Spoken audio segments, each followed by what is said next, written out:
The United States is pausing all U.S. military aid to Ukraine. Trump has paused all military aid to Ukraine after that extraordinary theatrical, and let's face it, fucking brilliant meeting at the White House. I mean, it was good, wasn't it? I mean, at least politics now is entertaining since it's all turned into a sort of bizarre global wrestling foundation.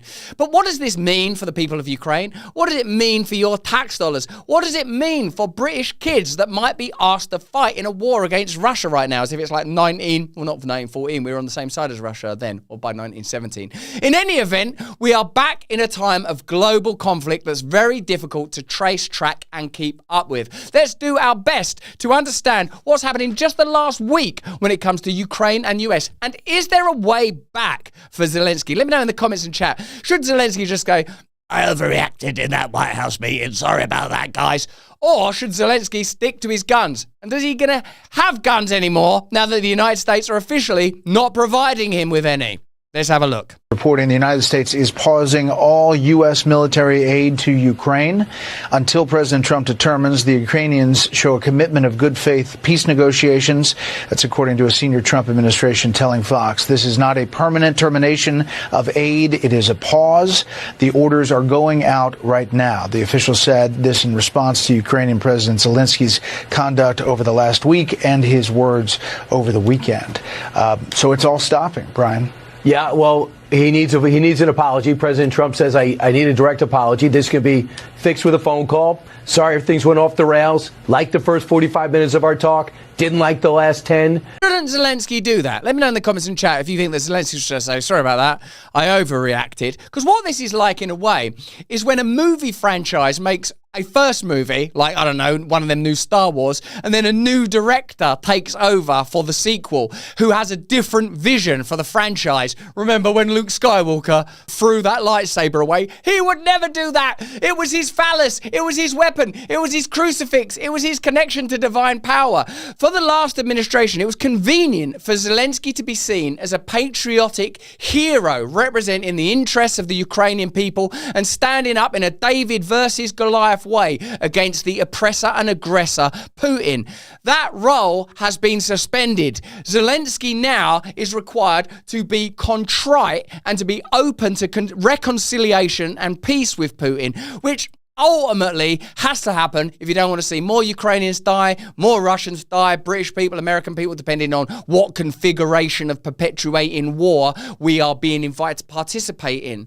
What I reckon can operate as a kind of anchor is remembering aphorisms and phrases that just make common sense and are actually quite recent. I ain't talking scripture here. When Julian Assange said of Afghanistan, the goal was not to end the war but to perpetuate it, and that the function of government is to take your money and to put it in the hands of private individuals, private corporations. I.e., the goal is to have an endless war, not a successful war. That makes sense. Like when Elon Musk posts the Ukraine war is basically a money laundering operation, doesn't that make sense to you? I'm not making that claim to the ends and impact on Ukrainian people, for whom it's obviously a humanitarian disaster and total nightmare. I'm saying that ultimately, when it comes to NATO and BlackRock and the World Bank and that nexus of global interests that are somehow able to traverse and hold and frame this globe while being accountable to none of us, it's a money laundering operation. Let's have a look at Trump's reaction to Zelensky claiming that the end of the war is far away, which kind of understandably irritates him because Zelensky, by any reckoning, is a kind of puppet. He's a Ukrainian celebrity that rose to political prominence. That don't mean that he don't have no authority. It just means that in all likelihood, Zelensky has to choose between being an expression of the power of true Russian authority or being an expression of the power of NATO authority. Ukraine, like Britain, actually, are ultimately a subsidiary nation. Whilst English may be the official language of the United States of America, the language belongs to the Americans now. The days of the British Empire are over. Its colonialism has passed. American empire is on some sort of precipitous point. We all know that. But what's just happened as a result of the last election is sovereignty has been snatched back from globalists. Zelensky is a character from a franchise that's lost its director. He's the Jar Jar Binks of global politics. President Zelensky supposedly made a statement today in AP. I'm not a big fan of AP, so maybe it was an incorrect statement, but he said he thinks the war's going to go on for a long time. And he better not be right about that. That's all I'm saying. All my liberal friends saw that Zelensky, Trump and J.D. Vance spat of evidence of Trump's megalomania.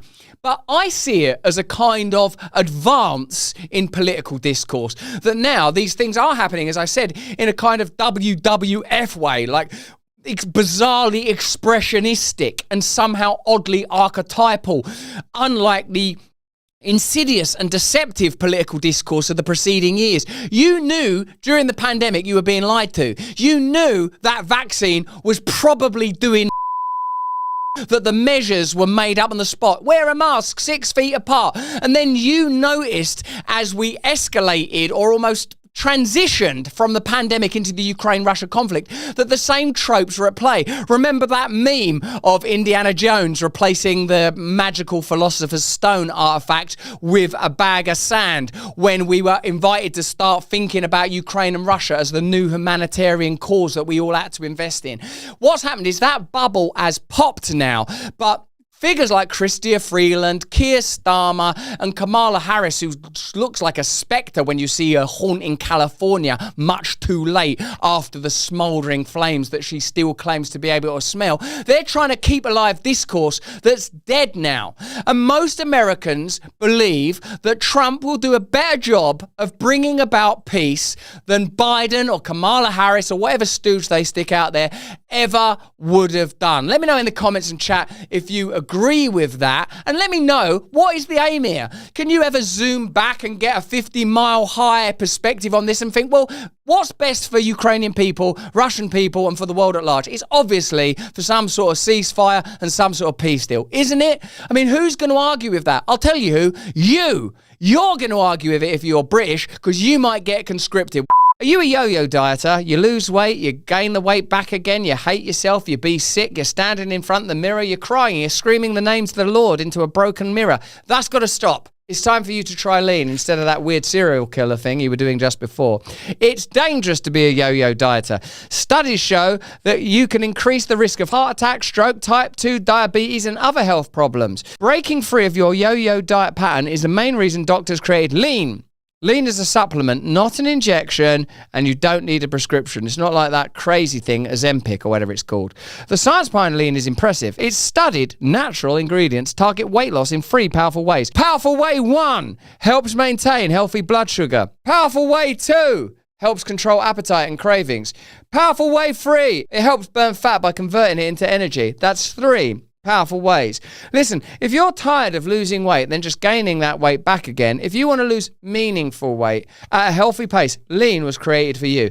Let me get you started by offering you 20% off when you offer brand20 at takelean.com. That's code brand20 at takelean.com. Thank you. Let's for a minute look at Trump's unique, admittedly brash, some might say vulgar, handling of this situation that may yet lead to peace. I think the easiest way we can kind of just ask this is, do Americans like the way that Trump's handling his job and compare it to how they felt about Joe Biden? So this is the net approval rating. You look at Joe Biden back in 2024, he was 22 points underwater. Holy cow. You look at Donald Trump, it's just a different planet entirely. I mean, the gulf between these two is wider than the Gulf of America or Mexico, depending on which side of the aisle you stand on. He's at +2. So look, at this particular point, Americans are giving Donald Trump the benefit of the doubt. He's doing considerably better than Joe Biden was doing on the handling of the Russia-Ukraine conflict. And so on this simple question, I think Americans are saying, okay, Donald Trump's doing all right on this. What about specifically on how they feel about bringing the war to an end? Yeah, okay. So, look, questions on this can be quite complicated, but I think this kind of gets at sort of where the American trend line is. Americans on the Russia-Ukraine war want a quicker end of the war, but Russia keeps its captured land. Look at this. 50%.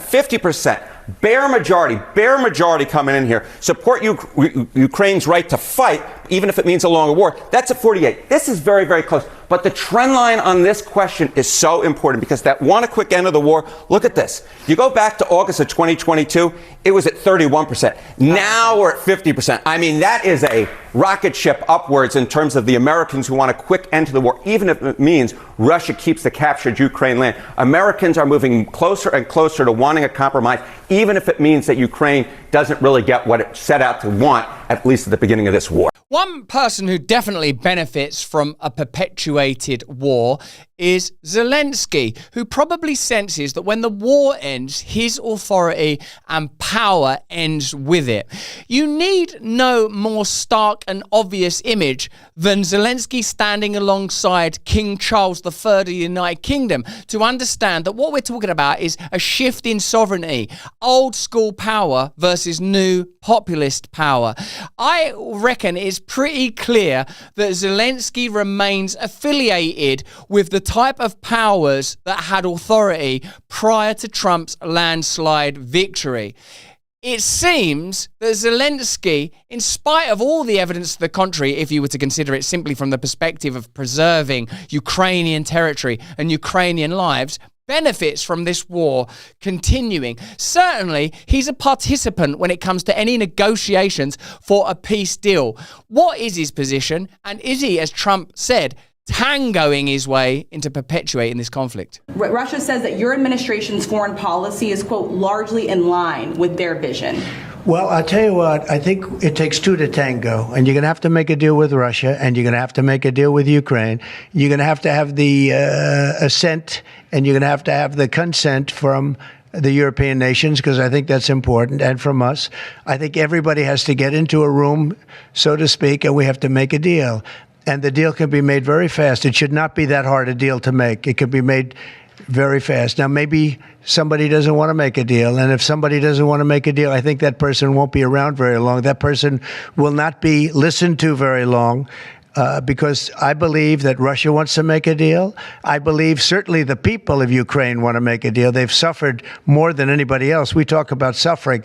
They've suffered. Even if you hate Donald Trump, you should see Trump's ascendancy as good for electoral democracy, because what Trump is demonstrating is that mandate matters. That if someone is elected and says, I'm going to end the Ukraine-Russia conflict, there's no reason why American taxpayers should fund this ongoing and unwinnable conflict when we suspect that much of the aid is finding its way into the wrong hands. You could be a socialist. You could be someone who believes in views that are antithetical and opposite to Trump's, but you should be heartened by the idea that a mandate can take someone to power who's going to then govern in alignment with his campaigning. Let me know what you think about that potentially controversial view, because I would say that it's, in a sense, if you're a person who admires the Constitution, the Declaration of Independence, and believes actually in the possibility of democracy and a kind of adaptive systems of government, because that's what the United States was. It adapted and grew out of the monarchies of Europe and became an expression of classical democracy that was unprecedented and unimagined until it was achieved by the forefathers of your great nation. Now, you might disagree with the inflections of Trump, the tan and hue of Trump, but I think, impressive to see somebody govern in alignment with their campaigning. I think it's impressive to see someone in a White House meeting just say, you're not in a position to tell us that. Don't tell us how to feel. Why have you not said thank you? Like, for a while, it's like the intelligentsia had captured through elitism the political process. That politics is meant to be something you don't understand. Politics is nothing to do with you if you're in Nebraska or North Yorkshire. Politics is for us, for the elite, for the metropoles, for the cosmopolitans. We'll tell you what to think and what to do, and they still want to tell you what to think and what to do through censorship. Populism is the future. Populism is unstoppable. Now that we have access to these means of communication, the only way they can prevent more populist uprisings, likely initially nationalistic, but they could be Christian, Muslim. I mean, in fact, it could be expressed in myriad ways, but what can't happen anymore is centralized globalist control. Not when you've got controversial controversial, publicly competent figures like Trump, and there will be others, there will be more, there will be a British Trump, there will be, I would say every nation in the world potentially now could create its own populist movement off the back of this.